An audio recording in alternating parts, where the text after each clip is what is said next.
for this Reddit wind down on the teaching thread, teaching in Korea. Let's get into it. Ready?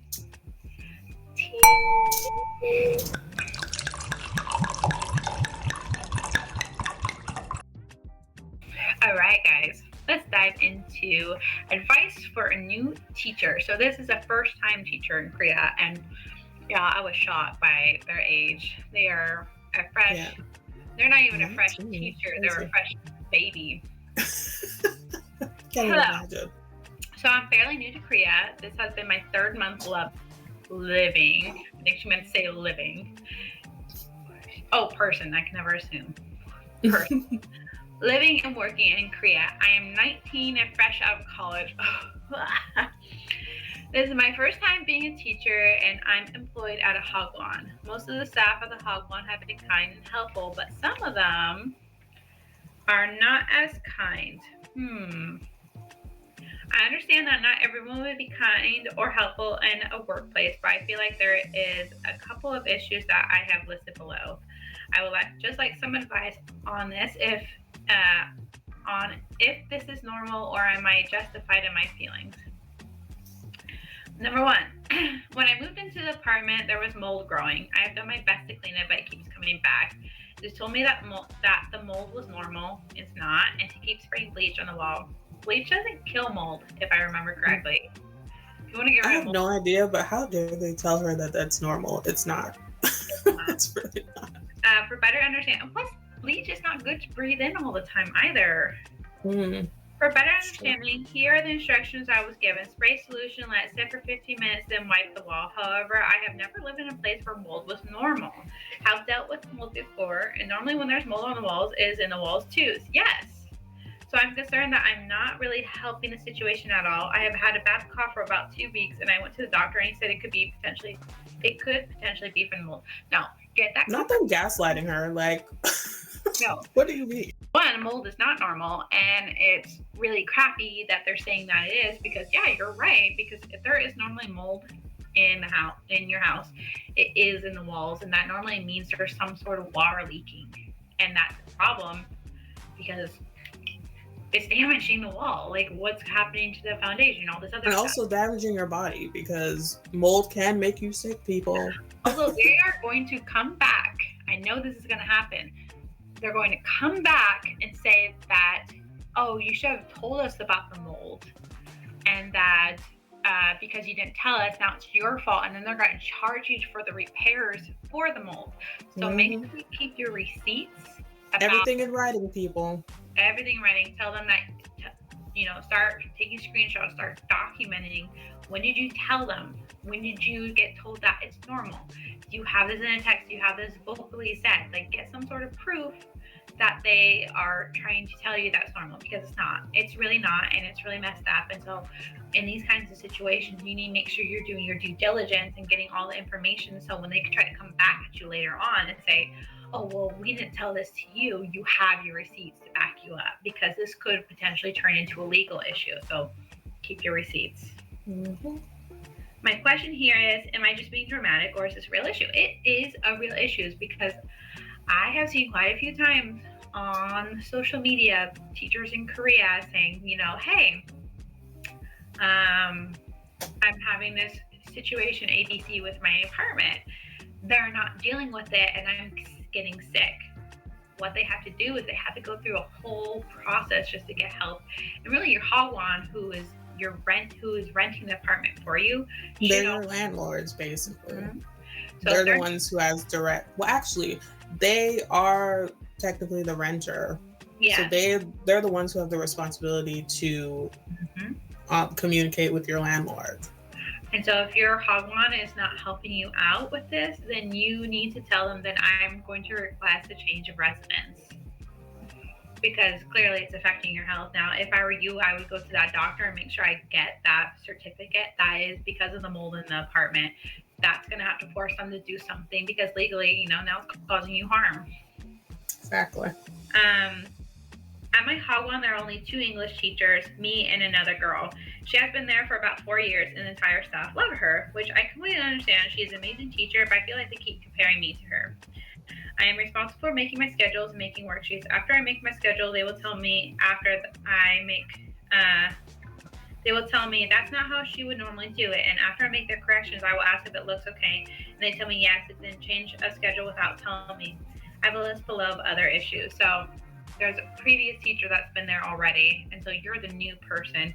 And unfortunately, this is kind of like a crappy thing, is where they do like to compare teachers they've had previously, and they will make the new person feel like they're not good enough. This happened at a Hagwon I taught at before, just because their rules and regulations were not very laid out clearly for me. I just kind of winged it, and apparently the way I was winging it was not in the direction that they wanted it to go. And I was like, well, why didn't you communicate this with me sooner? They're like, well, because we're used to this other teacher's way of teaching that we expected you to do the same. It's like, okay, first of all, just because we're both foreigners, does that mean we think the same? Exactly. And this comes to like what we were talking about off camera about companies not wanting to train people anymore.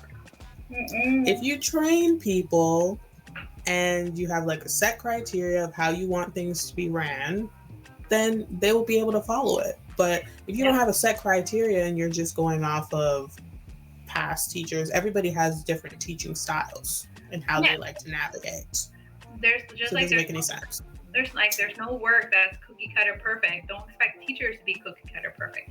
If you want the person to teach the same way as another teacher, then have that teacher train her or him or whoever they are. And this also goes into like the dehumanization of foreign workers, foreign teachers, foreign workers in general, but like foreign teachers in this. Plus, the Hagwon should recognize that this person is 19. Okay. Exactly. Like, even though good on you, you graduated college so quickly, and clearly you're very smart, but also the brain has not caught up, right? Like, you're not an adult, you haven't been in the workforce. There's factors here that they need to be considering as well. And probably and I'm not gonna say this is true or not, but probably the way that the Hagwon was thinking was, oh, this person's 19. That means they're not experienced in life, so we can take advantage of that. And I saw a comment just like that. Oh, really? Okay. Yeah, where like they're thinking you're naive, they're taking advantage of you because of your age. Yeah. We've had those experiences ourselves where they think we had a bargaining chip, and we did. Exactly. But it comes with age. It comes with, just being able to just call people out in a way that's not going to get you fired or be accused of, causing fights. Is the schedule thing a big issue? And this is normal. I just feel like if I spend my time making a schedule that they change anyway, why do I bother to keep making it? And this is where you need to be like, okay, listen up here. I either make the schedules and you guys want to keep it, or you need to tell me exactly where in the schedule you don't like it, and I can change it to fit what you're needing. Because I feel like the expectations are not being made very clear to me, and I don't want to have issues. So please explain to me, what do I need to do in order to get my schedule accepted? Because otherwise, I feel like it's just time wasting here, and I can put my energy towards other things. Yeah, I think this is the time where she needs to be, or they need to be a little bit more assertive. Yes, because otherwise they're just going to keep doing this, and then they're going to tell you you're a bad teacher. Exactly. You got to have that confidence in yourself to know, like, no, I'm good at this. Like, you hired me for a reason. So either you take my opinion into account, or you can just let me go. One of the Korean teachers will complain the entire class about how I'm teaching and what I'm doing with the kids. I have asked her to stop, and now she will do it more quietly, but it really makes me feel bad. I mean, like, that's another time where, let me take a step, because some of these KTs, okay, it's giving very passive aggressive, sometimes aggressive, and you really got to navigate with that being assertive again, because people only treat you how you allow them to treat you. Exactly. I would be like, look me in my eyes. Don't talk to me like that. Okay? Because sometimes you gotta really be nice nasty to these people, like, while keeping it professional, but you also got to let them know I'm not some little girl you can just don't be trying to push me around. Yeah, like you're not a doormat. No, you are a person, and a person who has done nothing to this other person, and so boundaries need to be respected. And if she's also doing this out in the open in front of students, in front of other people, no, that's disrespectful. That's workplace harassment and bullying. That's where you need to be like, listen, I will not tolerate this. Okay. And like, if you like me, who's like really petty, like I'd start doing things back to her. Like after having the conversation, of course. I would just tell them straight up, like, if you have a problem, you need to talk to me, take it up with me. Don't be going around talking about me to other people, because guess what? And you know what? You can't call this person a bully, because that's what they are doing. They are bullying you. So, and you know, sometimes with these kinds of people, they only understand like strength. Mm-hmm. Like if you call them out in public, or, you know, like if you publicly shame them. Mm-hmm. That's when they'll understand, like, oh, I shouldn't mess with this girl. And sometimes it's just, that's just what you gotta do. I think it's a girl, because like 90% of teachers that go over there it's usually women. Well, and that's just also another issue, is that they don't think men should be teachers over there, but that's a whole other. And also men don't have these kinds of catty issues. No, they don't. They never have this problem. Yeah. Because usually they like worship the men. Mm-hmm. The male teachers, yeah, they get worship. That's why they have a different lived experience than us. Right. But remember when, oh God, what was his name? We shouldn't say the name, but like, there's a one teacher where, you know, they worship the ground he walked on. And like, I respected him because he used that privilege for good in meetings. Exactly. Sometimes. All right. The last point is, they will tell me about things I need to do very last minute and change their minds or forget to tell me. They told me on Thursday that I needed to have 50 report cards done on Friday, the next day. When I told them that wouldn't be possible, they changed the date to give me more time. But when I asked why no one told me, they said, oh, I guess we forgot. This is something that bothers me personally, because they will hold English meetings to tell me what I am not doing, and that they don't like the way I do things and nothing else. But how am I supposed to know things if you don't tell me? And that's just where I just be like taking receipts and be like, well, you told me on this day at this much time. How can I have time to prepare this? And I would just be like backing up every single complaint that they have about me with evidence that I was trying to do my best, and that they were just not giving me that grace. And you know what? In these situations, you don't call them out by like, hey, that's not true. You call them out with facts, and that's the only way to get things changed. Exactly. Like sometimes you got to be breaking out the papers sometimes, because they will try to turn your mind. They will try and gaslight you into feeling like you're doing something wrong, when really they're setting you up for failure. And unfortunately, this is a normal occurrence because we experienced it as well. Mm-hmm. But that doesn't make it right. And people will tell you in the comments, of course, because we've scrolled through the comments and seen like, oh, this is normal. This is a normal thing. All Hagwons are like that, but like that does not make it right. No. And like the unprofessionalism is ridiculous. Like, especially because it sounds like they're a smaller Hagwon, so I feel like they should have more wiggle room, and they're just not giving it to her. They're just wanting to complain, because I don't know why. Like, you hire this person, why are you not giving them the chance to grow? Like, that's always been a question I've had, because you're expecting this person to come in at a very young age. Honestly, I feel like these people kind of have like a thing deep down against foreigners, and the fact that they have to actually hire us. No, that's why they treat us like that. That's what I think. Because they're probably like, oh, why do we have to bring? Because it's very xenophobic over there, mm-hmm. And anybody who does not fit into their little pocket of society is seen as like less than, basically, even within amongst their own. So now you have to like kind of give opportunities to people you think that is less than you, And now you're doing everything you can to like get under their skin. It's kind of like narcissistic abuse, basically, where they're like negging you in a way. Mm-hmm. Oh, it's like by like giving you a little bit of information and then changing it and then making it your fault why you're unprepared. I mean, foreigners are much more accepted as they've been over the years, but there's definitely like there's just still this integrated anti-foreigner segment.